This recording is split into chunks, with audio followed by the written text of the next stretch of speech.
So one thing I noticed was that and some of the articles that I was reading in the prep for this morning was that specifically in like Egypt and Mesopotamia, Asia, they would do the physical stuff like you mentioned that they were aware of, but then there was also this belief that disease was tied to sin or wrongdoing, and therefore it was ultimately in the hands of the gods if you were going to live or die or get healthy or stay sick.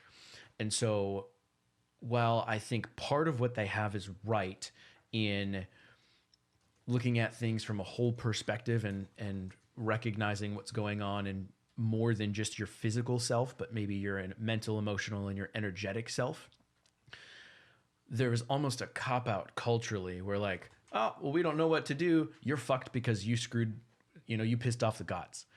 Right. And so I think there's that goes into a lot of why Western culture as a blanket statement rejects Eastern or ancient practices towards medicine, because all of the things that might have actually been helpful that addressed things from a spiritual or a metaphysical perspective were also lumped into, well, if it doesn't work, you pissed off the gods and you're screwed. There wasn't a real way to measure it, and there was a scapegoat built into the practice. So a lot of people are like, yeah, fuck that, that's not real. But then we have all of these circumstances that go, yeah, but what about all these things? And I've been through tons of different circles, seeing lots of different types of metaphysical energy, miraculous healing and stuff and work like that. And I do like energy work currently. So I've seen a lot of this, and I'm not saying one's better than the other, but I think they complement each other and do different things. But the reason I bring that up is because gods were also a scapegoat for a lot of things. A lot of things. And so this is a thought that this is a little bit of a tangent, but this is the thought that I had that made me really question my religion when I was sitting in high school classes. And so we were learning about like ancient mythology, specifically Roman mythology, and the sun god Apollo rode his chariot across the sky, or so the mythology would say. And that's how they explained how the sun moved across the sky, like why that was happening. Mm-hmm.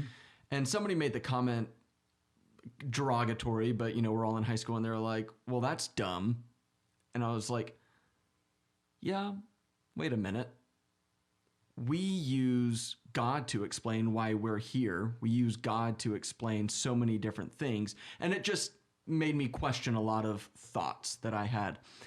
And so I bring all of this up because it's relevant to this conversation, because gods were the scapegoat in a lot of different ways in ancient cultures. So I think it's interesting that like they would have rituals to please the gods, and sometimes it would work, sometimes it wouldn't. And from my perspective, I think a lot of it's coincidence. But I think there is energy and spirituality that has real impacts.